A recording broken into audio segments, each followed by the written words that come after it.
L'avantage, c'est que chacun de mes enseignements est indépendant.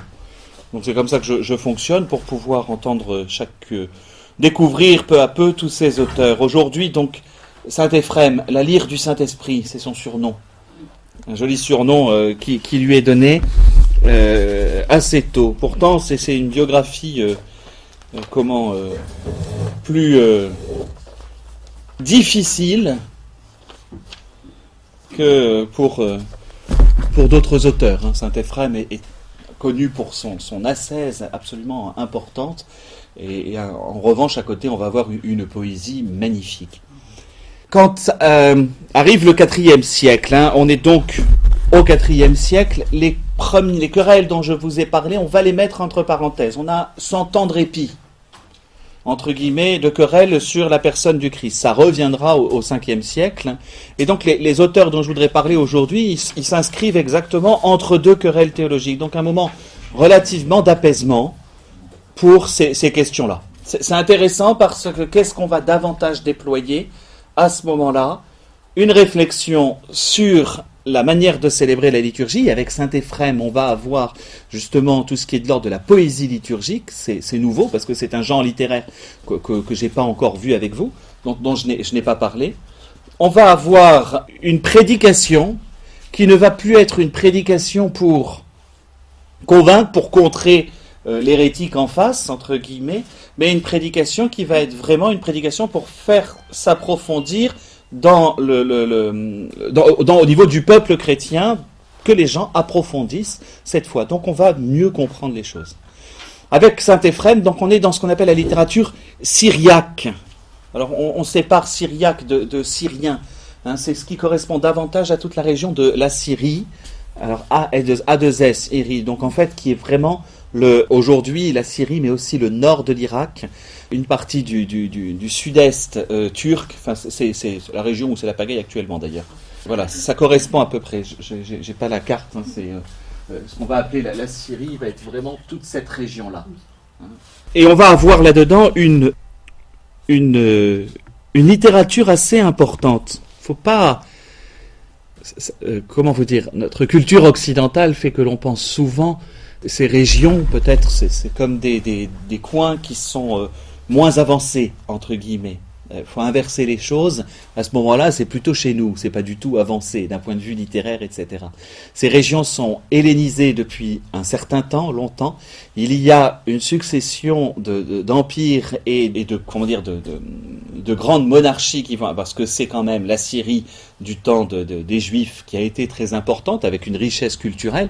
C'est Ninive, si vous voulez, quand on entend l'histoire de Jonas, en gros, ça va désigner cette région-là. Il va quand même avoir l'empire de Babylone, même si c'est un empire conquérant. Par-dessus, il y a, dans ce cas-là, quand il y a des richesses, une grande recherche intellectuelle, il y aura l'empire l'empire perse, puis l'empire d'Alexandre, et enfin l'empire romain, en gros, pour tout ce coin-là. Et donc, une richesse culturelle et des lieux qui plus est, la Syrie, c'est vraiment un point de rencontre de plusieurs cultures. Et donc, à partir de là, voilà, imaginons ce coin-là comme des coins d'effervescence intellectuelle. Pas du tout, il faut vraiment se mettre dans cette optique-là. Saint Éphrem s'inscrit là-dedans. On a du mal à savoir précisément sa biographie parce qu'il y a beaucoup de légendes dedans, donc comment distinguer le vrai du faux? Il est né au tout début, en tout cas du IVe siècle, vers 306, sans doute d'une humble extraction, pas d'une grande famille. Possible de savoir si la famille était chrétienne ou païenne d'ailleurs. Quand il a une vingtaine d'années, on sait, entre 20 et 30 ans, on sait qu'il désire vivre une vie totalement donnée à Dieu. Et donc il se retire au désert, comme ça se fait régulièrement, il se retire au désert comme, alors à l'époque on dit anachorète, moine, dans ces régions-là. Enfin plutôt ermite d'ailleurs, excusez-moi. Il est peut-être présent au concile de Nicée, qui était proche d'un évêque où je passe, et il va être ordonné diacre, et il restera toujours diacre. Il ne sera pas prêtre, il ne sera pas évêque celui-là. Très intéressant de connaître dans notre histoire de l'Église les saints diacres. Quand vous voulez définir le diaconat, c'est une bonne manière. Juste une parenthèse, la première d'une longue série. On peut aussi être saint quand on est que diacre. Non, mais voilà, parce qu'on pense souvent... Non, mais ça donne tous les optiques. Vous savez que le premier diacre reconnu... Oh, bah celui-là est presque mort. Hein, le premier diacre... Je vais faire du tri. Le premier, Saint Laurent et son gril. Le martyr, le don de la vie. Saint Laurent était diacre de Rome. Il meurt quelques jours après Saint Sixte II. Refusant de transmettre le trésor de l'Église, le gouverneur romain lui dit d'apporter ce trésor de l'Église de Rome et il va faire venir tous les pauvres de Rome. Saint Laurent en tant que diacre, c'est toujours intéressant. Vous avez ensuite Saint Éphrem, lire du Saint-Esprit, celui qui va parmi les diacres, ça donne bien le... Donc Saint Laurent vraiment au service des pauvres. Saint Éphrem, celui qui va chanter la gloire de Dieu. Vous savez que le premier devoir d'un diacre, c'est la... Vous avez ensuite, n'a jamais été prêtre, c'est diacre. Et là, c'est l'amour de la pauvreté et des pauvres. Et à travers les trois, vous avez vraiment ce qu'est le ministère diaconal en tant que tel. C'est Éphrem qui plus est, lui, a une grande rédaction. Enfin, c'est juste pour vous, au passage. À ce moment-là, l'Empire romain connaît... Alors, il était du côté de Nizib. Nizib est à l'est de cette partie ça doit être la province de Syrie, à l'époque de l'Empire romain. Et les Perses, Perses ou Parthes, j'ai un doute. Non, c'est les Perses. Il y a quand même des guerres qui arrivent toujours de l'Est, vont faire fuir toute la population chrétienne. Et il va s'installer à Édesse. Édesse, on est beaucoup plus proche. Alors là, pour le coup, on est dans la Syrie actuelle. Liban et la Syrie. Il va s'installer à Édesse, où il va passer les dernières années de sa vie. Donc, où il meurt, a priori, en 373, vers 70 ans. Et tout ce qui nous reste de lui date de cette époque, donc vraiment de la fin de sa vie. Il aura toujours une vie, d'anachorète. En fait, il vivait un peu en ermite dans une montagne voisine d'Édesse, mais il va quand même pas fonder, mais c'est ce que nous, c'est toujours compliqué. On met toujours des titres, enfin c'était une mode, ce qu'on appelle l'école d'Édesse. Donc l'école d'Édesse, c'était une école spirituelle tout simplement, comme on va avoir une école carmélitaine pour ceux du Carmel, etc. Donc, alors j'aime bien parce qu'un de ses biographes, donc c'est tardivement, relativement tardivement, mais un de ses biographes va ainsi le décrire physiquement. J'aime beaucoup cette description. Depuis son entrée dans la vie monastique, jusqu'à la fin de sa vie, il ne mangea que du pain d'orge et des légumes secs, quelquefois des légumes verts. Il ne buvait que de l'eau, son corps était desséché sur ses os, semblable à un tesson d'argile, son vêtement était formé de nombreux morceaux, couleur de fumier. Il était petit de taille, son visage était toujours sévère, jamais il ne riait, il était chauve et imberbe. Ça c'est ragoûtant, charmant. C'est très très... Monsieur tout sec. Ça, oui, en fait, on se retrouve. C'est ça. Cela étant dit, ça a été un très très grand contemplatif. Et ça, c'est assez extraordinaire. Il a toute sa vie de prière, et ce qui fait qu'on va retrouver une vie qui est davantage poétique, et donc ce qu'on appelle, c'est vraiment le point de départ d'une littérature de type mystique. Vous savez que quand on n'arrive plus avec un discours ordinaire à dire les choses qui concernent Dieu, le passage vers le mode poétique devient le meilleur moyen, parce qu'on peut dire plus de choses en moins de termes, tout en laissant ouverte l'interprétation. Saint Jean de la Croix utilisera, Sainte Thérèse d'Avila aussi, Sainte Thérèse de l'Enfant Jésus. Donc le mode poétique va être un mode très particulier, très utilisé, en tout cas par les mystiques. Et un personnage comme Saint Éphrem va finalement n'écrire que à travers cette poésie mystique. Alors mystique, il ne faut pas entendre quelqu'un qui plane, d'accord ? Mystique, il y a deux choses dans le mot. Le mot mystère, mystérion en grec, désigne, oui, quelque chose qui est non pas caché, mais profond. Et le terme de mystère, je le dis souvent, c'est pas quelque chose que l'on ne peut pas comprendre. Un mystère, c'est quelque chose que l'on ne cesse de comprendre, que l'on ne cesse d'approfondir. Et donc toute la poésie mystique, le terme mystère, mystérion, va être utilisé même pour désigner les sacrements. C'est-à-dire qu'il y a quelque chose qu'on voit, mais il y a quelque chose de beaucoup plus profond derrière. Et donc quand on parle de poésie mystique, il faut faire toujours très attention. Aujourd'hui, le mystique, c'est celui qui plane un peu beaucoup. C'est pas l'idée. que les termes. Donc autant prendre tout de suite un de ces textes, donc c'est cet hymne, ça tombe bien puisqu'on est dans le temps du carême, cette très très belle hymne sur la crucifixion. Alors j'aime bien parce que c'est précisé dans le texte, sur l'air de Bienheureuse es-tu Ephrata. Vous connaissez tous l'air, donc on va pouvoir le chanter. Non, voilà, vous savez, toute poésie était toujours commencée comme ça. Vous avez déjà lu le livre des psaumes à l'intérieur de la Bible ? Vous allez retrouver la même chose dans le livre des psaumes. Voilà, sur l'air de la biche. Ah bah oui, mais l'air de la biche, nous on le connaît pas. Enfin voilà, il y avait des mélodies habituelles, en fait, en fonction du rythme de la phrase, etc. Voilà. Oui, c'est ça. Donc, voilà ce qu'il écrit dans cet hymne sur la crucifixion. Bienheureux es-tu au lieu où s'est répandue la sueur du Fils qui est tombé sur toi. Il a mêlé sa sueur à la terre pour abolir la sueur d'Adam qui peinait sur la terre. Bienheureuse la terre qu'il parfume de sa sueur, malade, elle guérit parce qu'il transpire sur elle. Qui a jamais vu un malade guéri par une sueur qui n'est pas la sienne ? Et là, on chante tous le refrain, louange à celui qui t'a envoyé. Deuxième couplet. Bienheureux es-tu, ô lieu, car c'est toi qui as réjoui le jardin des délices par tes prières. La volonté d'Adam s'y était séparée de son Créateur, il avait dérobé et mangé. Entré dans le jardin, il prie et harmonise la volonté qui s'était séparée dans le jardin. Dans sa prière, il dit que ce ne soit pas ma volonté, mais ta volonté. Bienheureux es-tu aussi, roseau de dérision, car la main de notre roi s'est attachée à toi. C'est symboliquement que les fous lui ont fait tenir ce roseau, car, comme un juge, il écrit leur acte de renvoi. Malheur à Sion et à Jérusalem qui l'ont irrité, au point que les places fortes seront détruites. Elles ont crié pour réclamer le brigand. Le roi qu'elles rejettent prononce un jugement écrivant son accord pour qu'elle soit dévastée sans pitié. Il lui faisait tenir un roseau en signe d'infamie, et il a fait d'eux un roseau brisé. Que personne ne s'appuie sur ce roseau, sa puissance est brisée, mais sa pointe est acérée. David a écrit sceptre de droiture pour confondre ce peuple qu'il a déshonoré avec un roseau. David a écrit un sceptre de fer et il lui a transmis pour qu'il brise ses crucificateurs. Bienheureux es-tu aussi au Golgotha, le ciel est jaloux de ta petitesse. C'est que la réconciliation n'a pas eu lieu tandis que notre Seigneur était caché en haut dans le ciel. C'est bien sur toi que notre dette a été remboursée. C'est de toi qu'est parti le larron pour forcer l'entrée de l'Éden.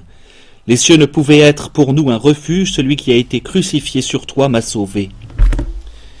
Bienheureux es-tu, écriteau, car comme une image du roi ils t'ont façonné et en même temps que lui ils t'ont fixé.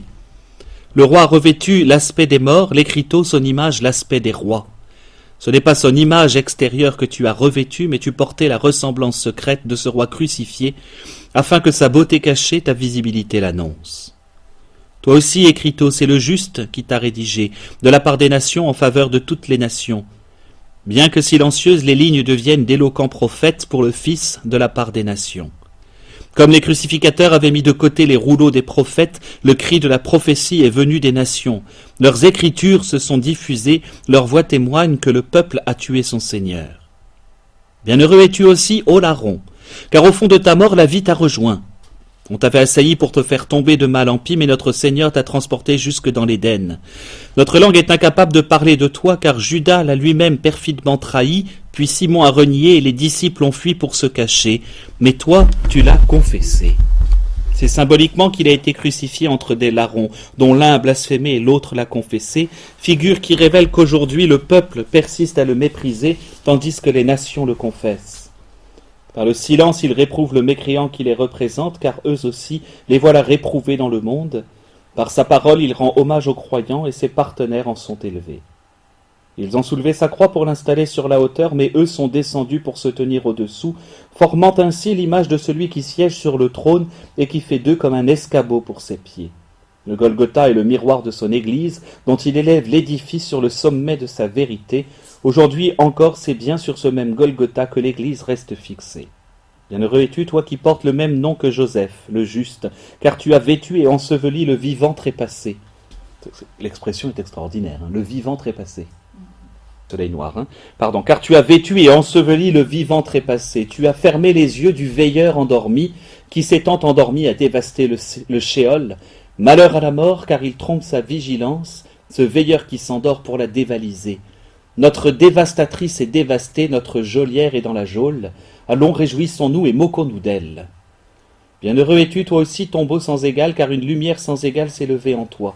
Au-dedans de toi, la mort orgueilleuse a été vaincue, car le vivant qui est mort en toi l'a chassée. Bienheureux ton sein, car elle reste close au-dedans de lui, l'insatiable bouche qui dévore tout. Les anges ont rehaussé ta porte de fulguration, réjouis par notre résurrection.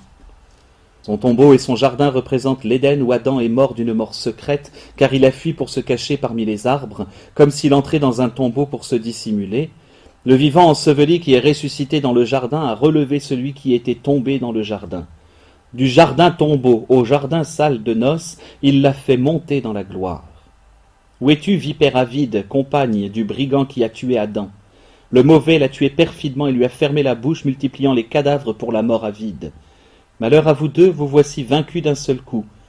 Dépendant l'un de l'autre, vous périssez ensemble. Ève est dans le jardin, Adam au paradis, mais vous dans les affres. Bienheureuse es-tu aussi, ô Béthanie, car la montagne de l'Arche comme la montagne du Sinaï sont jalouses de toi, ce n'est pas à partir d'elle qu'a été élevé le Seigneur des hauteurs, c'est à partir de toi qu'il s'est élevé. Bienheureux ton sol que son ascension a béni. C'est toi qui as vu son char glorieux, la nuée inclinant sa majesté vers l'humble qui règne en haut et en bas. Bienheureuse donc, sans conteste, vous trois, qui contenez le tiers du Père. Alors comme dit, il y a un jeu de mots qu'on a beaucoup de mal à comprendre. Hein. Le tiers du Père, sa naissance à Bethléem, à Nazareth sa résidence, et puis à Béthanie son ascension.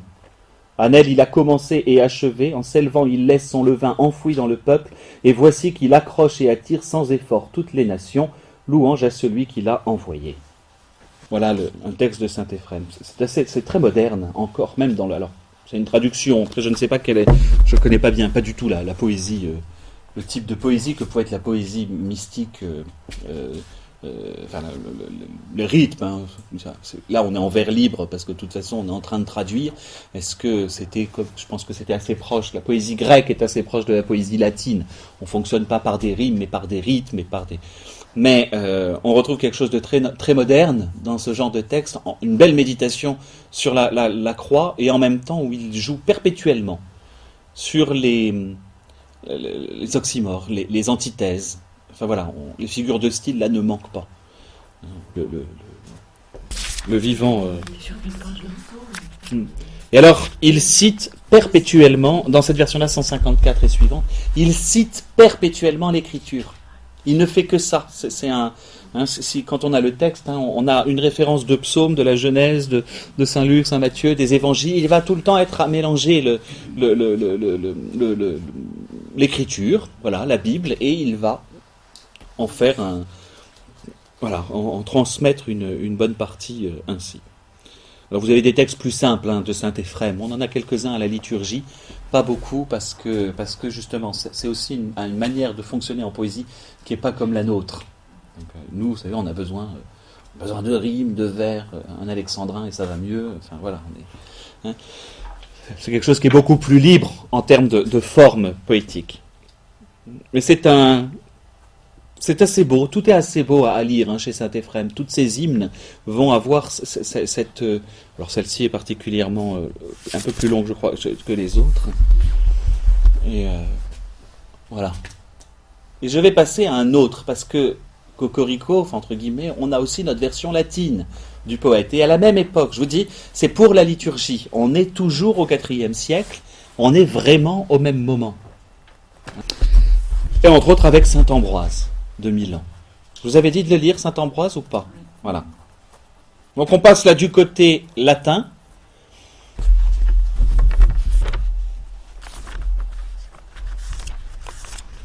Avec cette très très belle figure de saint Ambroise. Vous savez que derrière les figures des très grands saints théologiens, il y a souvent un autre saint qui est juste derrière. C'est toujours comme ça, c'est toujours un peu comme ça que les choses fonctionnent. C'est-à-dire que saint Ambroise va vraiment forger aussi la foi de saint Augustin. Saint Albert le Grand va forger la sainteté de saint Thomas d'Aquin. Voilà. Je vous laisse imaginer la sainteté de qui saint Jean-Paul II a forgé. Pas encore. Et quand on lit ses écrits, à mon avis, Benoît XVI Il y a l'auréole et les ailes qui sont toutes prêtes. Ouais. Ça ne fait de doute pour personne. Ça ne fait de doute pour personne. Donc saint Ambroise, voilà, c'est un personnage complètement différent. Autant saint Éphrem va venir d'une basse extraction, etc. Vous savez, on retrouve ça chez les prophètes, déjà. Vous avez le prophète Amos qui était un prophète de petite extraction, puis vous avez Isaïe qui est un prophète de cour, qui avait grandi dans le... on a pareil. Là, avec saint Ambroise, on est dans une culture, donc toujours le IVe siècle, au même moment. Culture profondément latine. Il est né à Trèves, vraisemblablement en 333. Donc il a un tout petit peu, il a 30 ans de différence, on dirait 25 ans de différence avec saint Éphrem. Son père avait été parmi les plus grands fonctionnaires de Rome. Et la famille est vraisemblablement chrétienne. Sa sœur, va recevoir le voile des Vierges, du pape Libère.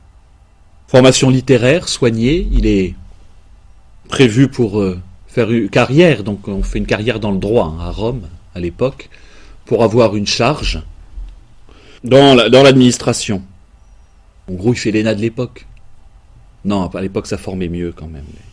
Il va se retrouver à Milan, justement, dans cette carrière administrative. Alors, c'est quand même, ça, c'est extraordinaire. En 374, en tant qu'il est préfet de toute cette partie de l'Italie, il va à Milan où les querelles ariennes n'arrêtent pas. Les querelles théologiques ne cessent pas. L'évêque de Milan vient de mourir, on ne sait pas qui mettre à la place. Et donc quand il arrive à Milan, alors que le peuple est en train de se taper dessus dans la cathédrale de Milan, enfin dans la basilique plutôt, à l'époque on ne parle pas de cathédrale mais de basilique, il y avait d'un côté ceux qui étaient ariens et de l'autre côté ceux qui étaient catholiques, on va dire, qui étaient en train de se taper dessus. Et voilà ce que Paulin, un des biographes de saint Ambroise, raconte. Tandis qu'Ambroise haranguait pour maintenir l'ordre la foule des chrétiens, il n'était pas baptisé lui, catholiques et ariens mêlés, donc il essaie de réunir tout le monde, réunis dans la basilique et discutant avec chaleur, s'invectivant, c'est joliment dit, mais on trouve ça voilà. Une voix d'enfant s'éleva, Ambroise évêque. Ce fut un trait de lumière, l'unanimité se fit immédiatement sur sa personne. C'est-à-dire qu'il a été évêque par acclamation. Alors c'est ce qu'on raconte, voilà, une voix d'enfant, Ambroise évêque, et tout le peuple qui était en train de se chamailler fait très bien, Ambroise évêque. Et donc il va se retrouver évêque de Milan. Milan qui est une ville importante dans l'Empire romain. Rome commence à perdre vraiment de son rôle, et certaines villes, Milan, Ravenne, vont être des lieux de résidence de l'empereur. Simplement parce que l'Empire s'est décalé aussi vers le nord et que la proximité des guerres, particulièrement contre les barbares, oblige à s'installer là. Parce que ça se faisait pas à l'époque. On était plutôt baptisé adulte. Oui, mais il était quand même de culture chrétienne. C'est que l'usage est quand même d'avoir un baptême tardif. Pourquoi ? Parce que ça absout les péchés. Donc on préférait être baptisé sur son lit de mort. Pouf, pouf. Non mais c'est vrai, ça a été longtemps l'usage. Vous n'allez pas avoir un accident de char. Mais voilà, c'est ça. Non, c'est réel. On était baptisé très tard. On était plutôt baptisé adulte. Il y avait toute une démarche complètement différente de ce que l'on vivait. Et donc, vous voyez, il a 40 ans. En 374.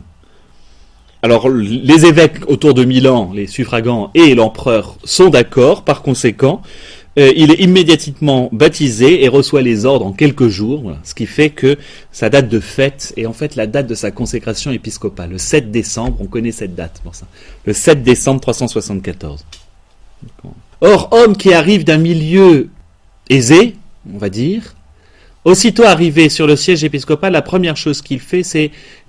on va avoir une série de grands évêques comme ça, débarrasser on va pas dire l'évêché, le palais épiscopal, de tout ce qui est absolument non nécessaire. Il va se débarrasser d'un grand nombre de biens pour les donner aux pauvres.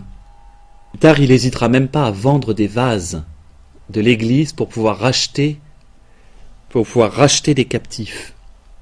C'est assez beau comme attitude. Alors, et il fut l'homme de tous, tout le monde pouvait l'aborder. Ça, c'est quelque chose qui est connu dans sa vie. Sa bienveillance, sa condescendance pour les pécheurs était célèbre. Enfin, il va conquérir le cœur de tout le monde et résoudre les querelles, par conséquent. Et sa prédication va encore enchanter les fidèles. Il n'y avait pas de problème de poulet dans le four à l'époque. Et donc, aller assister à une prédication qui dure une demi-heure ou 3/4 d'heure ne dérangeait pas. Quel temps béni. Non,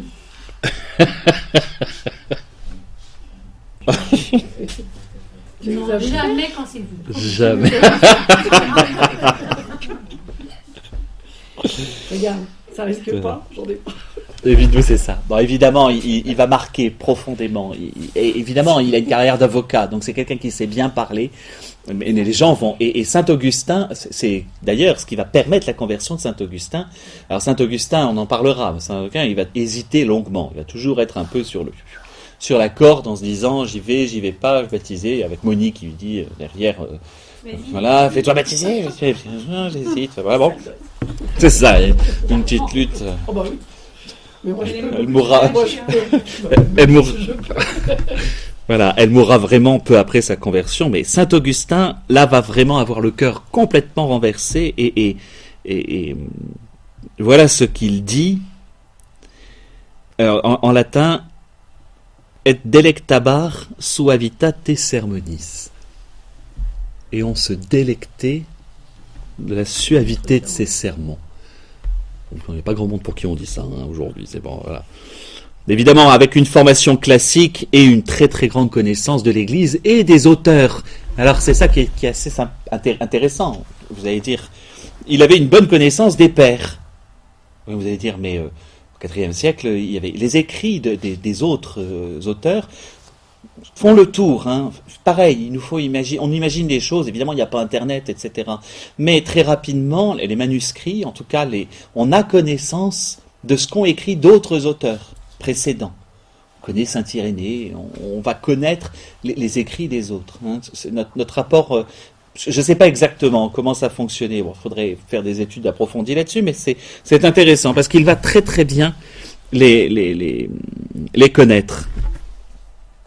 Alors il a quand même été nommé évêque à l'improviste, donc il ne connaît pas bien ce qu'il faut faire, donc il va commencer par des études lui-même, apprendre son métier d'évêque, et donc découvrir tous ces auteurs. Il aimera particulièrement les auteurs cappadociens dont on a parlé, Saint Basile et Saint Grégoire. Ensuite, il a une pratique du latin qui est excellente. C'est une langue extrêmement agréable. C'est vrai que voilà, il l'utilise avec beaucoup d'aisance. Vous savez, parfois, c'est comme quand on nous dit « Mon père, votre homélie, c'était magnifique. » Qu'est-ce que j'ai dit ? J'en sais rien, mais c'était beau. Parfois, c'est pas le fond, mais c'est la forme qui touche. Bon, écoutez, il y a bien quelque chose qui a touché. Mais lui, les deux touchaient. Il avait une forme, la forme de ses homélies était saisissante. Alors, évidemment, il va avoir un double rôle. Un rôle d'abord contre l'arianisme. Il va falloir résoudre un peu ce problème-là, dont on a déjà parlé. Donc, lutte beaucoup plus par les discours par rapport à l'arianisme. Et son deuxième grand rôle va être liturgique. Un rite, entre autres, qui existe encore. On appelle le rite milanais, rite sans E. C'est-à-dire la manière de célébrer à Milan. Et dans un rite, il y a plusieurs rites. Je ne sais pas que par rite, quand on ne met pas de E dans l'église, on va parler du rite romain. Il n'y a pas, il n'est pas obligatoire. Après, c'est toujours pareil, on peut l'écrire, c'est comme clé. Ouais. Pour distinguer un peu mieux les choses, on va parler du rite milanais dans lequel il va y avoir un rite de pardon très différente. Donc c'est pas le rite de pardon, c'est du côté de la manière de célébrer. Donc on va parler de rite milanais, rite romain, rite mozarabe, rite... Et on ne met pas de E dans ce cas-là. C'est non pas un nouveau mot. Vous voyez, les réformes de l'orthographe, ça date de... Donc c'est le rite milanais ou ambrosien, d'ailleurs on va utiliser ce qu'on appelle la liturgie ambrosienne, donc qui existe toujours à Milan, et donc où il va un peu fixer celui-là, et particulièrement par l'écriture d'un certain nombre d'hymnes. Hymnes féminins, quand je parle de chant liturgique, la Marseillaise, c'est un hymne. Voilà. Parce que C'est rien. c'est un hymne national, mais une hymne religieuse. Juste, voilà.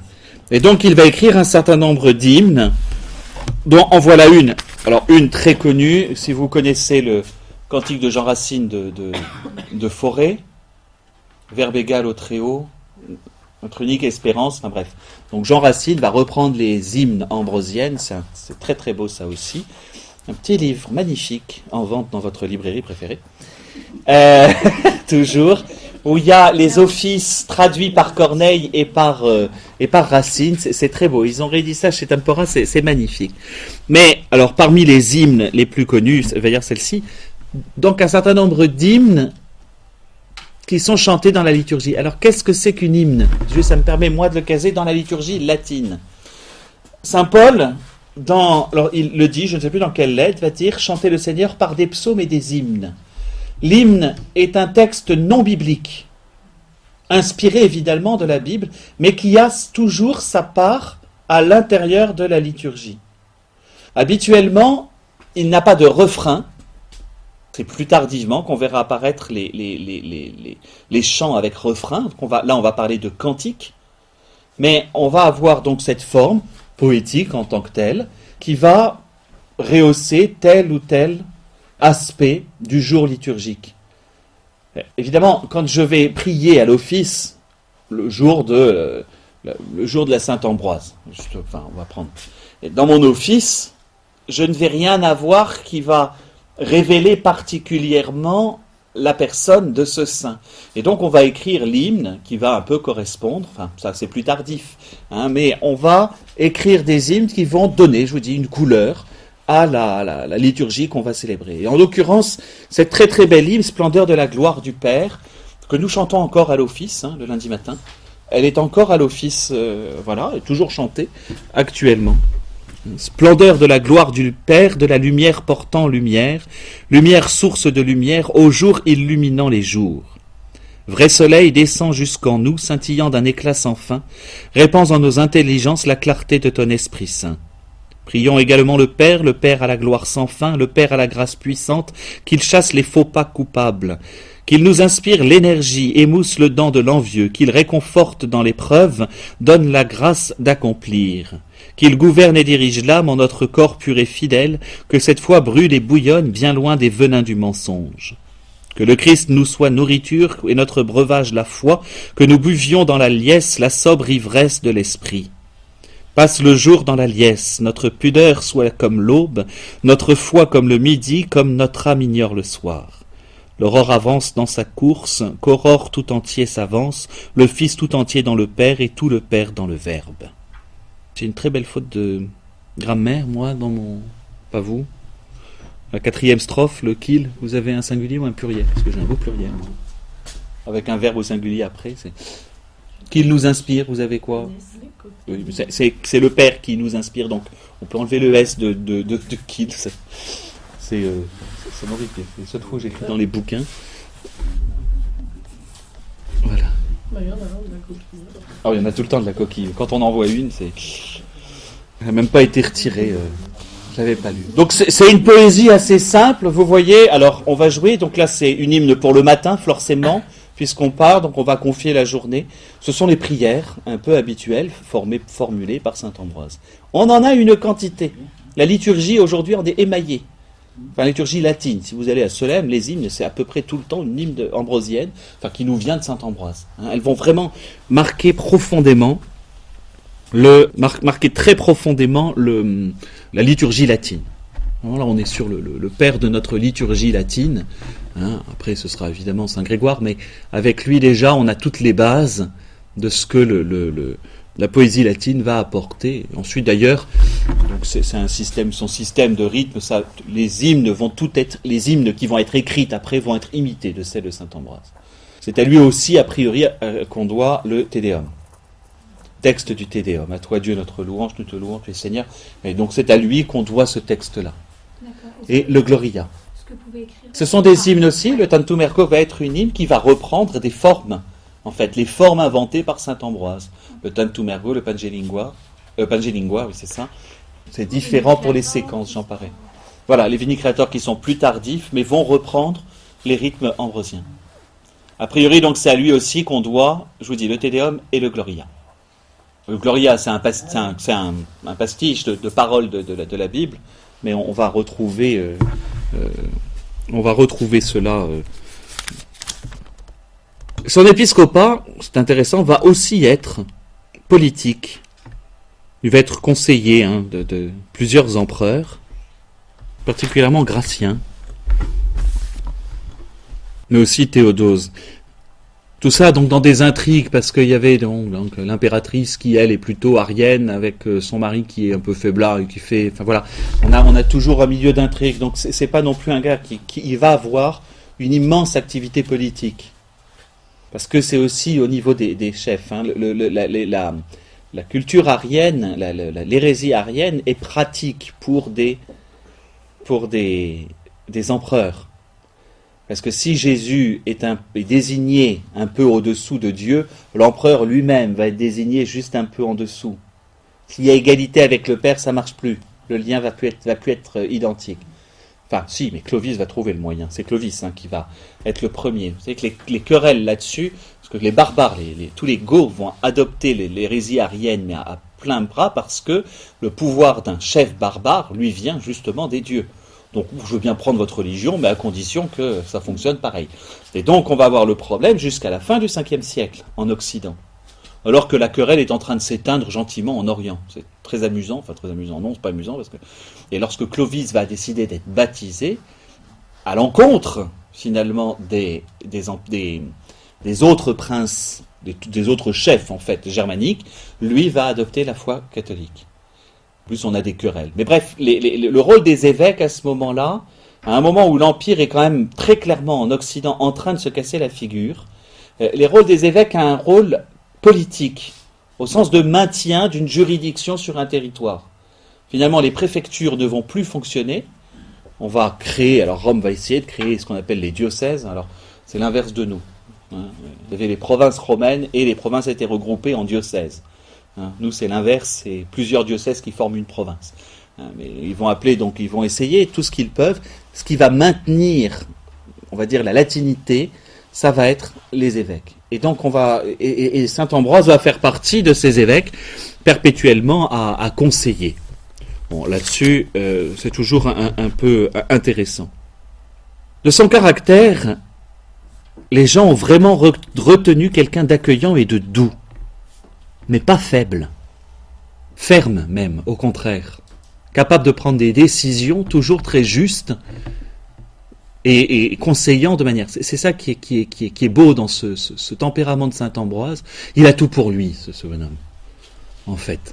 Non, vrai, parmi les saints, il y en a quelques-uns comme ça, c'est un peu comme saint Dominique, mais il avait vraiment tout pour lui. C'est cette capacité, ce sens pratique, parce que c'est pas quelqu'un qui va être complètement, uniquement dans telle partie uniquement de son épiscopat, capable de prendre des décisions, de conseiller. Ça en fait un saint dont d'ailleurs les écrits sont très agréables pour ça. C'est pas quelqu'un qui rentre dans la polémique, mais c'est quelqu'un, quand il parle, tout le monde se tait. Vous imaginez, il y a des personnes comme ça, on n'en connaît pas beaucoup, mais quoi qu'il arrive, la personne se met... Voilà. Et c'était saint Ambroise à l'époque. Homme d'État, évêque finalement, il a été homme d'État, et il a une certaine idée de de la politique chrétienne. On ne va pas inventer la démocratie chrétienne avant qu'elle n'existe, mais une certaine idée qu'on va retrouver finalement, parce que saint Augustin va le fréquenter, qu'on va retrouver dans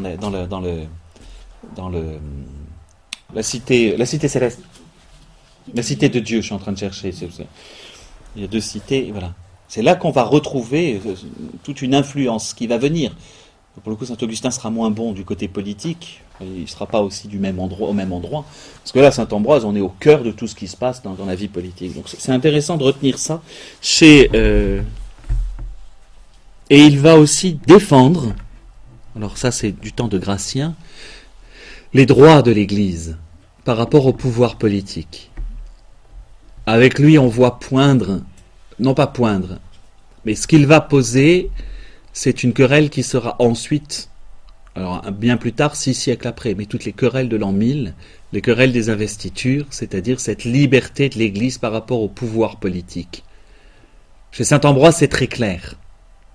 Mais, peu à peu, vous savez, ça sera toujours le délicat. On va voir des pontificats qui vont se laisser avoir par le politique, et quand à la réforme grégorienne, donc bien plus tard, aux alentours de l'an 1000, là, le pape va dire non, nous avons cette indépendance. C'est sur Saint-Ambroise qu'il s'appuiera. Qui doit nommer les évêques? Les rois préféraient nommer eux-mêmes les évêques, comme ça ils mettaient des hommes à eux, et peu importe s'ils étaient bons ou pas. Voilà, Grégoire va dire, la réforme grégorienne, mais s'appuiera finalement sur Saint-Ambroise. C'est bon à savoir, en tout cas. Donc ces écrits, à part ces hymnes, sont immenses. Immenses. Commentaires de la Genèse, commentaires des psaumes, les évangiles, il laisse une jolie quantité de sermons, bon, évidemment moins que son disciple, mais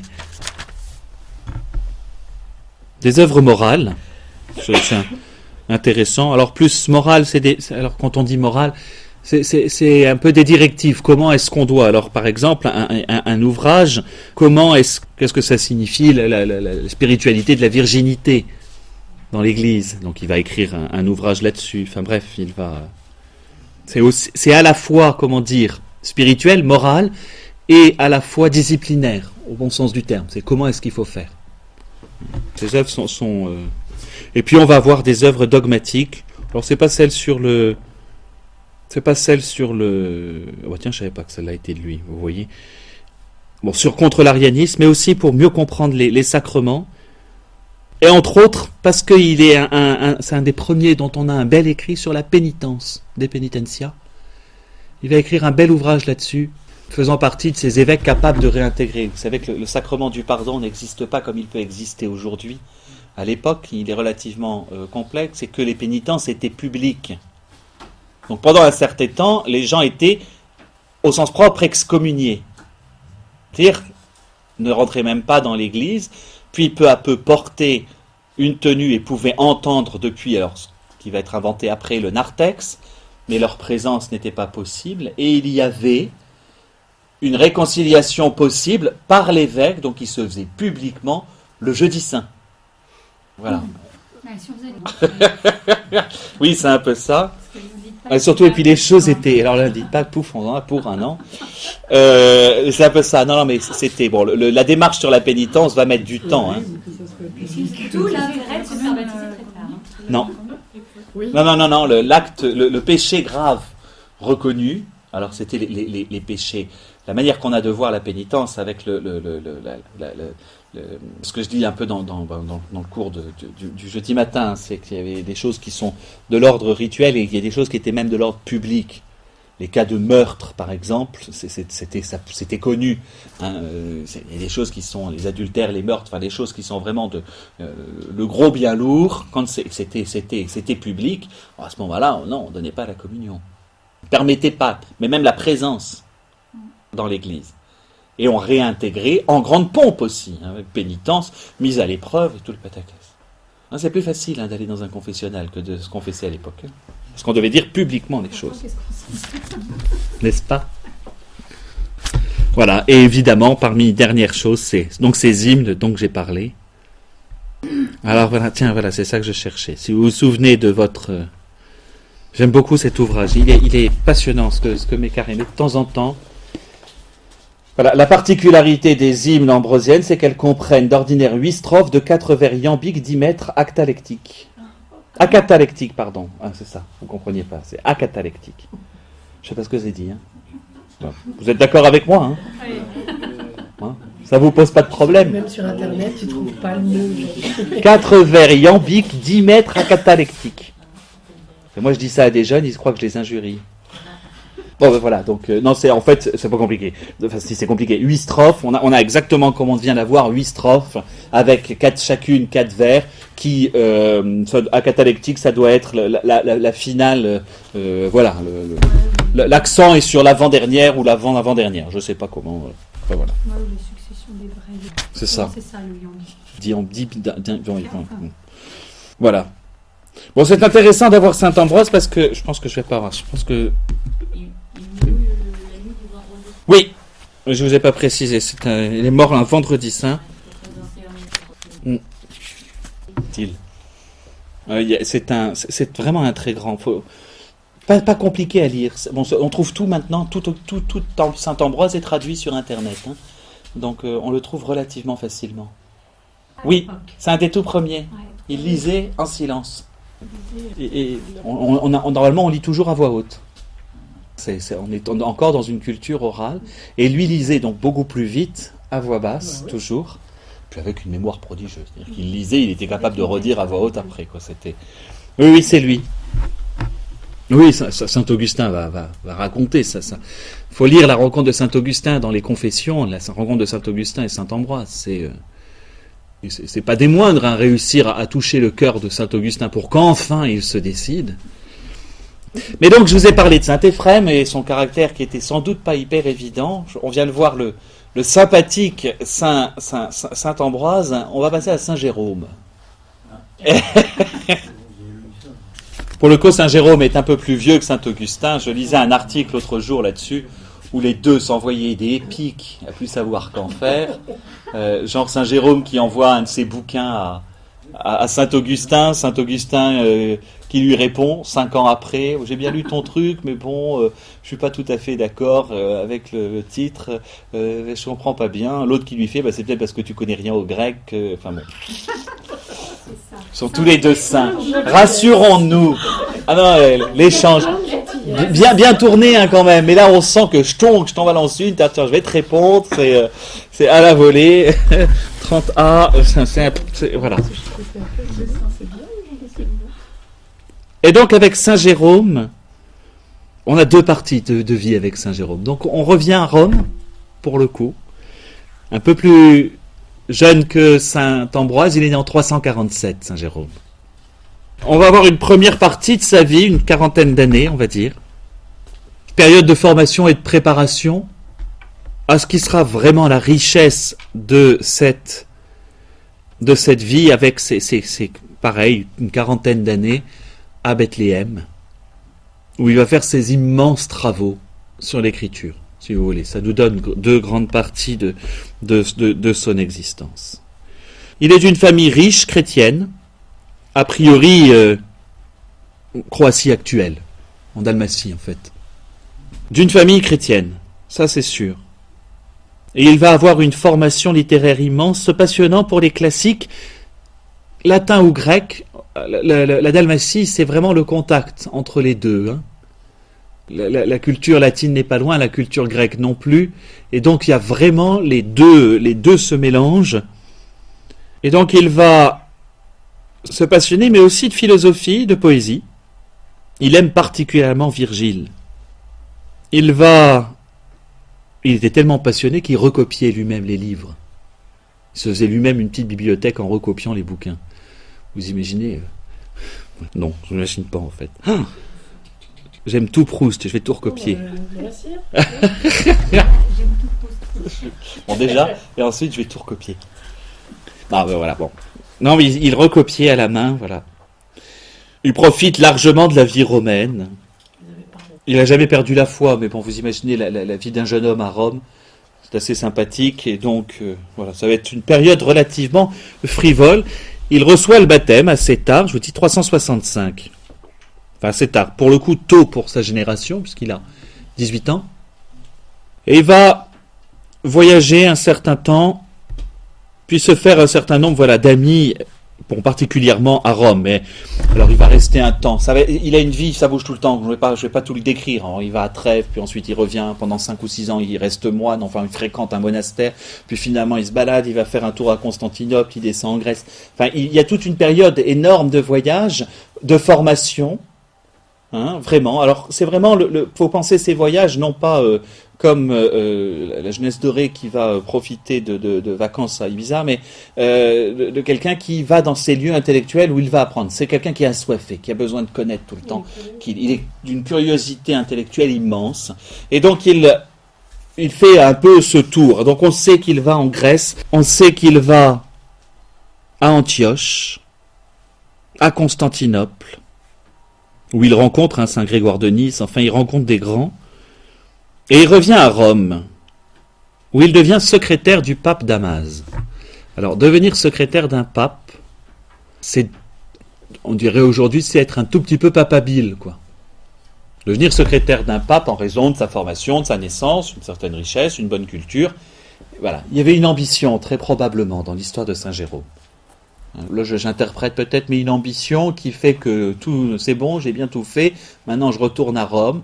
Alors, il ne faut pas l'imaginer comme une ambition au moins déplacée, mais voilà, il se retrouve à Rome, proche du pape Damas, dont il est secrétaire, voilà, a priori désigné comme le futur successeur donc de ce pape. Et ce pape va lui demander, parmi tous les travaux, il établisse un texte définitif de la traduction de la Bible en latin, ce qu'on appellera la Vulgate. Parce qu'il y avait plusieurs versions qui tournaient. Alors, la Vetus, il y avait plusieurs versions. Et c'est un travail qu'il va commencer à l'orée de 384, je veux dire au milieu de son existence, là. Et ça va concentrer sa passion de l'étude. Parce qu'il est allé pour tout voir à droite, à gauche, dans tous les pays. Et à partir de ce moment-là, ça va vraiment concentrer vers ça sa passion de l'étude. Qui plus est, il a une vie à ce moment-là qui prend une certaine ascèse, plus calme, on va dire. Le problème, c'est qu'il était un peu franc, et qu'à Rome, au départ, on va admirer, hein, c'est un bonhomme, c'est un bon savant, il n'y a pas de souci, et que peu à peu, il va franchement dénoncer les choses qui lui déplaisent. Alors les clercs avec des mœurs un peu déplorables, la richesse ostentatoire, bref, la tiédeur de certains chrétiens, au bout d'un moment il va se faire quand même des ennemis. Ça arrive, avec un franc-parler, voilà, sans retenue.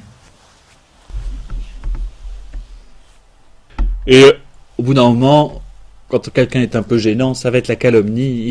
Il était entouré on va dire, il était animateur spirituel d'un groupe de pieuses dames.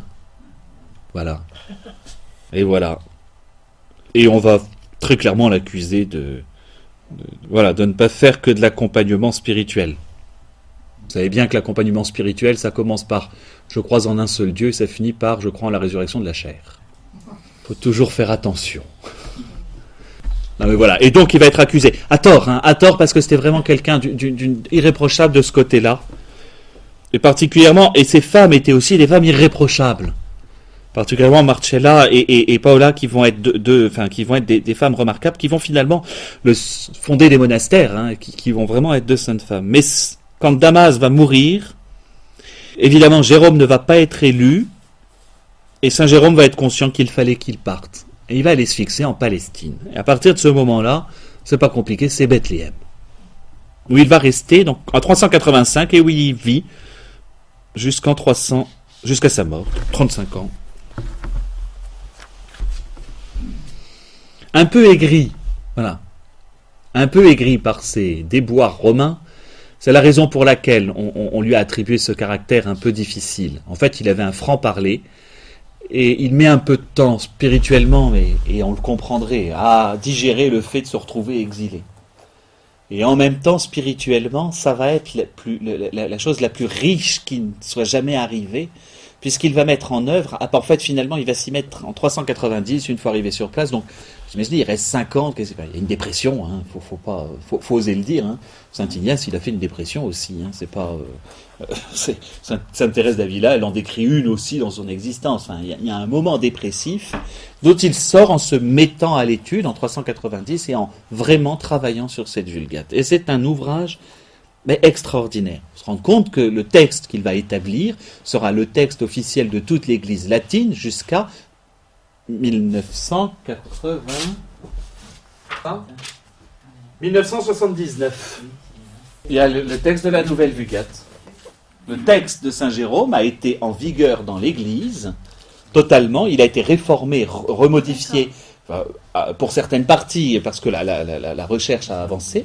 Mais le texte de Saint Jérôme va avoir cours dans l'Église, on va dire de 420 à 1980. Je pensais que On ça change. Alors, ça fait depuis le début, depuis les travaux, mais avant, depuis déjà les travaux qui ont eu lieu, qui étaient les tout premiers travaux bibliques de l'école biblique de Jérusalem, particulièrement ceux du Père Lagrange, et ensuite ceux qui vont être opérés par du temps de... Alors, ça va être la crise moderniste à ce moment-là, donc tout va être arrêté, et sous Vénérable Pie XII, on va relancer ces travaux pour mettre à jour, en fonction de la recherche et archéologique et philologique, ou des textes plus anciens même que ceux sur lesquels s'était appuyé Saint Jérôme. Et donc va être décidé au concile une remise enfin au concile, mais c'était déjà décidé puisque du temps de par exemple, a été modifié le texte des psaumes du temps de Pie XII en latin.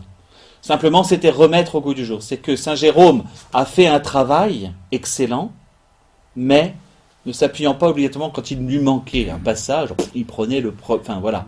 Donc pour certains passages, c'est quelques livres qui vont poser quelques soucis. Bon, particulièrement les livres qui sont à la fois écrits en grec et en araméen. Enfin là, c'est toujours compliqué sur certains livres. Mais donc la Vulgate, mais d'ailleurs on n'a pas modifié, puisqu'on parle de nouvelle Vulgate, c'est-à-dire c'est la modification. On s'est appuyé d'abord sur le travail de Saint Jérôme. Et donc c'est le texte officiel de l'Église.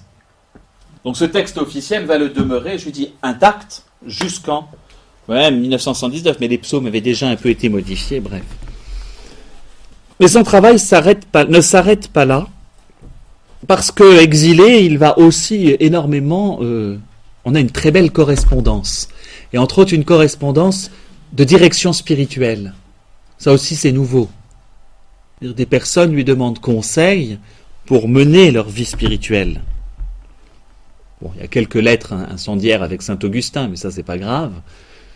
Ça rend une humanité aux personnes, un peu de piquant. Qu'est-ce qu'ils avaient l'un contre l'autre, finalement ? C'était deux intellectuels qui ne pouvaient pas se comprendre, tout simplement. Ça, ils n'étaient pas sur la même. Non, et puis saint Augustin était brillant, d'une culture africaine.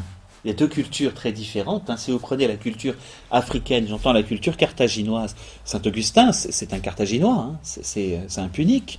Donc il y a une culture, y compris dans la manière, dans la manière de parler, etc., avec une vraie connaissance, un vrai travail. Tandis que Saint Jérôme est beaucoup plus dans l'érudition, et maîtrisant 7 ou 8 langues. Voilà. Et donc on a deux formes intellectuelles qui ne se comprennent pas. Mais moi je ris de ça parce que c'est vraiment des petites piques. Il y a un profond respect quand même entre les deux hommes. Ils savent, Saint-Augustin sait très bien que l'autre, mais Saint-Augustin ne pigeait rien au grec. Il n'a jamais supporté le grec par exemple. Il n'aimait pas ça. Alors que l'autre, pour lui, c'était le béaba. C'est un peu une querelle ancien-moderne, entre guillemets, entre les deux. Augustin faisant figure de moderne quand Saint Jérôme est en train de s'appuyer sur ce monde qui est le sien. Voilà, donc c'est ce qui fait qu'il n'y a pas une querelle, il n'y a pas de querelle doctrinale, ils n'en auront jamais. C'est pas une période d'ailleurs de querelle doctrinale, c'est une période d'approfondissement. Donc l'un comme l'autre vont chercher autre chose. Saint Jérôme, il va aller chercher l'authenticité du texte et va rédiger des traités de commentaires, et dire des livres en tant que tels. Saint Augustin, lui, il les prêche. Vous voyez, c'est pas le même mode intellectuel. En fait, c'est la différence entre le chercheur et le professeur. C'est deux choses qui les rend... Bon, il va un peu rentrer dans certaines querelles, mais relativement peu. Ce qui m'intéresse, c'est quand même ces œuvres qui sont... Voilà. Oui, parce qu'il va y avoir quelques querelles au sujet d'Origène et au sujet du pélagianisme, mais je le verrai avec saint Augustin, la question de Pélage, parce que c'est un peu compliqué. Alors pour le coup, ils vont tous les deux dire la même chose, dans la querelle de Pélage, mais Saint Jérôme va s'empêtrer quand Saint Augustin lui va répondre avec... Mais d'ailleurs, Saint Jérôme va demander à Saint Augustin de l'aide à ce moment-là. Oui, ils ne s'entendaient pas, mais on reconnaissait les qualités l'un de l'autre. Je vais parler de son œuvre parce que c'est vraiment ça. En fait, Saint Jérôme, c'était surtout un écrivain. C'était pas un orateur. Et donc, il va être très sensible à la phrase écrite et non pas à la phrase dite. C'est ça qui si vous voulez comprendre. Dans la phrase que je vais prononcer à haute voix, c'est très différent d'écrire que de prononcer à haute voix. Saint Ambroise, Saint Augustin font des jeux de mots perpétuels, vont jouer sur des racines, sur des assonances, vont avoir des phrases courtes. Saint Jérôme, il passe son temps à réfléchir à la manière dont la phrase doit être bellement écrite, doit être... Vous voyez, le travail littéraire, ce qui fait que Saint Jérôme est agréable à lire, mais ne le lisez jamais à haute voix. C'est épuisant. Saint Jérôme, c'est très agréable parce que c'est construit, c'est une belle langue. Et il comprend, il est même pointilleux sur est-ce que ça doit être tel terme, qui plus est dans son travail de traduction, je pense qu'il a conscience que le travail qu'il fait de traduction de la Bible l'oblige à ne pas le faire à moitié. Enfin, il y passe 35 ans quand même, hein, à se traduire la totalité de la Bible, en récupérant tout ce qu'il peut de textes hébraïques, araméens, grecs. Il en fait venir d'Alexandrie particulièrement, il va maîtriser tellement de langues, enfin bref, c'est un homme extraordinaire là-dedans. Ce qui fait que, voilà, il était tellement tatillon sur ses propres écrits qu'il en avait, comment dire, joliment il écrit une susceptibilité chatouilleuse. Voilà. Il était soupolé, quoi. Ah oui, voilà. Donc c'est un peu le point faible avec son indépendance et cela, si vous voulez. Donc on va retenir sur tout ça. Il prend très très mal, mais il faut imaginer ce pauvre érudit qui est au fond et qui reçoit. Enfin, c'est un peu ça, quoi. J'ai passé 3 heures à essayer de faire cette phrase et l'autre il me l'a pourri. Enfin, vous imaginez, quoi. C'est ça. On justifie volontiers son j'ai passé 3 jours et il m'a tout cassé. Enfin, c'est un peu le problème. En tout cas, il a marqué jusqu'à la fin de sa vie par sa droiture d'esprit. Ça, en revanche, son austérité aussi, qui était grande, fait partie d'un des premiers auteurs à marquer très clairement un grand amour pour la Vierge Marie. C'est intéressant parce que on n'en a jamais parlé. Jusque-là, il y a eu... Voilà, mais... Entre autres, il va défendre fortement la virginité perpétuelle, la virginité perpétuelle de Marie. Hein. Puis ça... C'est-à-dire que sa dernière grande qualité, c'est sa puissance de travail. Et donc, il va réviser toute la totalité de la Bible.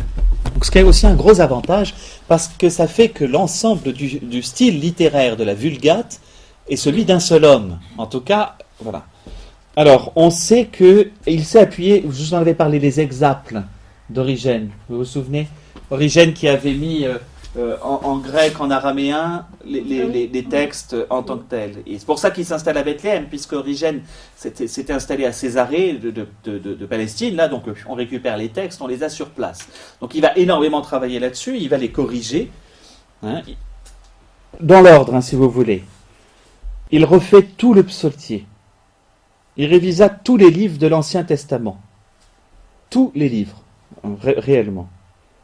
Et ensuite, il a décidé de véritablement les traduire. C'est-à-dire qu'il commence par faire une révision de la Vetus Italica qu'on utilisait, mais ensuite il va en faire une traduction. Donc prendre véritablement tous les textes en hébreu ou en araméen. Et ensuite les traduire. C'est ça qui est vraiment extraordinaire. Il y a des livres, vous savez, qui ne sont pas... Donc il ne part pas du grec. Il va partir de l'hébreu. Non, justement. Oh, il va aussi utiliser le grec, pour certains. Voilà, par exemple... Tobie et Judith, il les traduit à partir de l'araméen. Daniel et Esther, il part du grec. Baruch, alors il y a toujours un problème avec les Maccabées, il y a toujours des... Jérôme doutait de la canonicité de certains ouvrages, c'est toujours un peu compliqué. Bref, mais en 405, si vous voulez, pour finir. La version achevée, il a terminé sa version. Donc, pour le coup, je vous dis une bonne vingtaine d'années. À la fin du VIe siècle, elle était adoptée par tout l'Occident. Désormais, on ne s'appuyait plus que sur la traduction. Donc, si vous voulez, la Vulgate, alors quand il écrit la Vulgate, le Nouveau Testament, à partir du grec, révisé par Saint Jérôme, ça c'était de lui, l'Ancien Testament, avec traduction faite par lui, sauf pour le psautier, qui est juste une révision. Donc voilà ce qu'on avait dedans. Hein. Voilà. Alors, ces traductions sont toutes première valeur. Après, il y en a qui ont été faites un peu rapidement. Voilà ce que l'on sait. Tobie a été traduit en un jour. Enfin, rien que nous dit. Et Esther en une nuit. Je l'avais pas. Je sais pas, oui, mais il n'est pas du côté des pôles, au contraire, les jours et les nuits sont beaucoup plus proches. Non, voilà, on sait que certains sont C'est quand même un texte qui va durer et dont les modifications ne sont pas minimes. Il y a quelques modifications qui sont importantes dans le texte entre la Vulgate et la Nouvelle Vulgate, mais ça reste le texte, c'est resté le texte de base de la Vulgate. Là-dessus, il ne faut pas penser qu'il n'y a que ça, il va y avoir ces études scripturaires, ces études sur l'écriture, ces commentaires. Parce que jamais il ne traduisait un livre sans en donner un commentaire au départ. Je sais pas quoi que c'est. Enfin voilà, c'est après. Oui, il avait plus de choses. Bon, il a même écrit un traité de philologie. C'est un peu. Mais ses commentaires sont passionnants. Quelques-uns, on en a perdu un certain nombre. Mais la plus grande série, c'est les commentaires sur les, si vous voulez, c'est les commentaires sur les prophètes. Une très très grande série de. On va le conduire quasiment à la fin de sa vie. Et puis on va avoir ses lettres. Bon, il y a quelques œuvres un peu polémiques, mais c'est surtout sa correspondance, qui est un très beau style littéraire.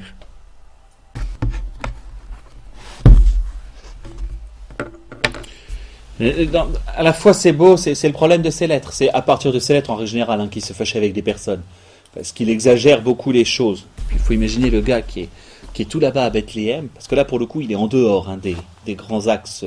Il est tout là-bas à Bethléem, tout qui se passe voilà, il sait bien tout ce qui se passe aussi dans l'Empire, etc. Donc il y a cet isolement où dès qu'il a un truc à se mettre sous la bouche pour rentrer dans les querelles, il le fait. Mais elles ont et voilà en tout cas ce qu'il écrit à Saint Paulin de Nol, qui montre toute la passion qu'il a pour les Écritures. Il y a, alors, pareil, un texte de Saint Jérôme, c'est émaillé de citations de l'Écriture. On en a partout. Il y a une sagesse de Dieu mystérieuse, cachée, que dès avant les siècles, Dieu nous a par avance destinée. Cette sagesse de Dieu, c'est le Christ, il est, lui, puissance de Dieu et sagesse de Dieu. Cette sagesse demeure cachée dans le mystère. C'est à elle que fait allusion le titre du psaume 9, pour les secrets du Fils. Dans le Fils, en effet, se trouvent cachés tous les trésors de la sagesse et de la connaissance. Lui-même, caché dans le mystère, a été destiné par avance, dès avant les siècles, prédestiné et préfiguré dans la loi et les prophètes. C'est pourquoi les prophètes portaient le nom de voyants. Ils voyaient celui que les autres ne voyaient pas. Abraham aussi a vu son jour et il s'est réjoui. Pour Ézéchiel, les cieux étaient ouverts, alors que pour le peuple pécheur, ils étaient bouchés. Dévoile mes yeux, dit David, et je considérerai les merveilles de ta loi. En effet, la loi est spirituelle et il faut pour la comprendre que soit écarté le voile et que soit contemplée la gloire de Dieu à visage découvert. Dans l'Apocalypse, on montre un livre scellé de 7 sceaux. Si tu le donnes à lire à un homme instruit, il te répondra « Je ne saurais pas puisqu'il est scellé ». Combien d'hommes aujourd'hui qui se prétendent instruits tiennent en main un livre scellé, et ils sont incapables de l'ouvrir tant que ne l'a pas décacheté celui qui tient la clé de David. S'il ouvre, nul ne fermera, et s'il ferme, nul n'ouvrira. Dans les Actes des Apôtres, le saint eunuque, ou plutôt l'homme, car c'est ainsi que l'Écriture le désigne, lisant Isaïe, fut interpellé par Philippe. « Crois-tu comprendre ce que tu lis ?»« Et comment le pourrais-je, répondit-il, si personne ne m'en instruit ? Moi, je ne suis pas plus saint que cet eunuque, ni plus studieux. Lui, il est venu d'Éthiopie, autant dire du fin fond du monde. Abandonnant une cour royale, il a poussé jusqu'au temple, et tel était son zèle pour la connaissance de Dieu que même sur son char il lisait les saintes Écritures. Or, tenant en main le livre, saisissant en pensée les paroles du Seigneur, les articulant même avec la langue et les prononçant de ses lèvres, il l'ignorait pourtant. Celui que, toujours sans le savoir, il vénérait dans ce livre. Il ignorait pourtant, celui que toujours sans le savoir, il vénérait dans ce livre. Survient Philippe, il lui montre Jésus caché sous la lettre O, merveilleuse puissance du docteur. Sur le champ, l'eunuque croit, il est baptisé, le voilà devenu fidèle et saint. Même de disciple qu'il était, il s'est fait maître à son tour. Ainsi, la source désertique de l'Église lui a apporté bien davantage que le temple richement paré de la synagogue. Tout cela, je l'ai résumé brièvement. Je ne pouvais pas, dans le cadre étroit d'une lettre, m'étendre plus longuement. Mais comprends donc que tu ne peux pas t'engager dans les Saintes Écritures sans avoir un guide qui te montre le chemin. Alors dis-moi, frère très cher, vivre au milieu de ces livres sacrés, les méditer sans cesse, ne rien connaître ni chercher en dehors d'eux, n'est-ce pas déjà, dès ici-bas, habiter le royaume des cieux ? Ne sois pas heurté dans les Saintes Écritures par la simplicité, voire la rudesse du langage, que ce soit par la faute des traducteurs ou même à dessein. Toujours, elles se présentent de telle façon que le premier auditoire venu peut trouver à s'y instruire, et que, dans une seule et même phrase, le savant et l'ignorant découvrent des sens insoupçonnés. Non point que je pousse la pétulance et la stupidité jusqu'à me flatter de connaître tout ce qui s'y trouve. Ce serait vouloir cueillir sur terre les fruits d'arbres dont les racines sont fixées dans le ciel, mais j'avoue le désirer et je prétends m'y efforcer. Étudions ici sur terre ce dont la connaissance nous restera acquise dans le ciel. Je plaisante parce que je crois qu'il y a quand même une belle humilité de sa part, mais il est amoureux, ça pour le coup, c'est la fin qui est très flagrante. Il est profondément amoureux de ce texte de la Bible et il veut vraiment le faire savoir. Et donc, deuxième texte que nous avons ici, je pense que Augustin, il va passer au mois d'avril. Hein. Ouais. Vous avez vu encore, il est les yeux plus grands. Et voilà comment, alors, on est à 410, hein, quelques 10 ans avant sa mort, et on est dans la très grande période de ces commentaires des grands prophètes. C'est les plus beaux commentaires qui soient, ce sont ceux-là. Et voilà ce qu'il raconte, donc voilà ce qu'il met dans la préface d'Ézéchiel.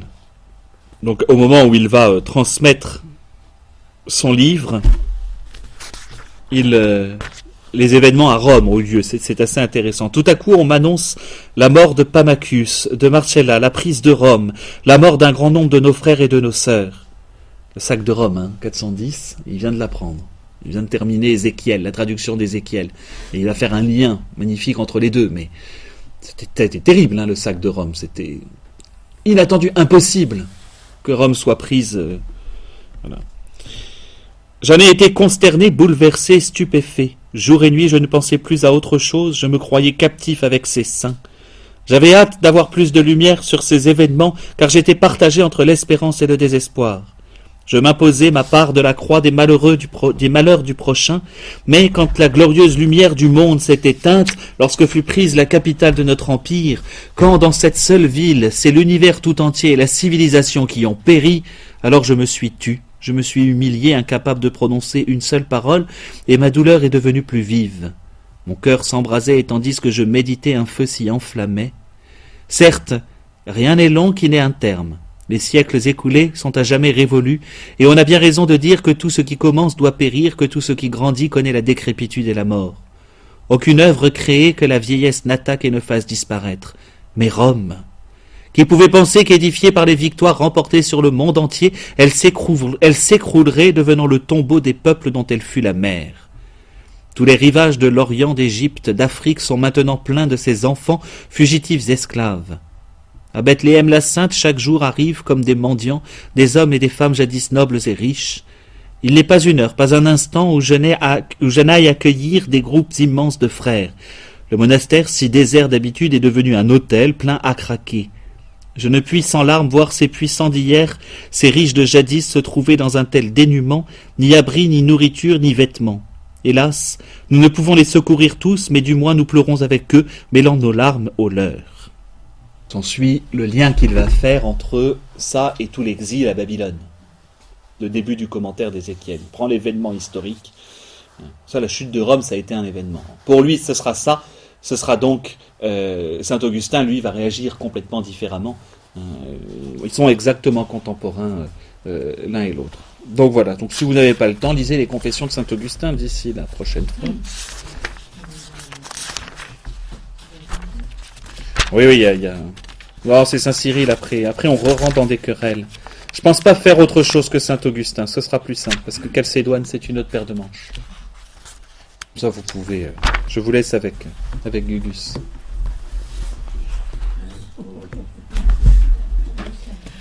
Prochaine date, c'est un petit papier qui est très joli d'ailleurs. Moi, je l'ai marqué. J'ai rembarqué le papier. Attends. C'est très tard. Parce que, oui. Ah, des vacances, ça. Et oui. 26 avril. On emmène les enfants en retraite.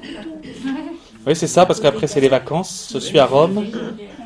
J'ai les réunions de première communion. À Rome ? Oui. J'emmène mon papa et ma maman à Rome. Le 26 avril. On a encore 3. Hein.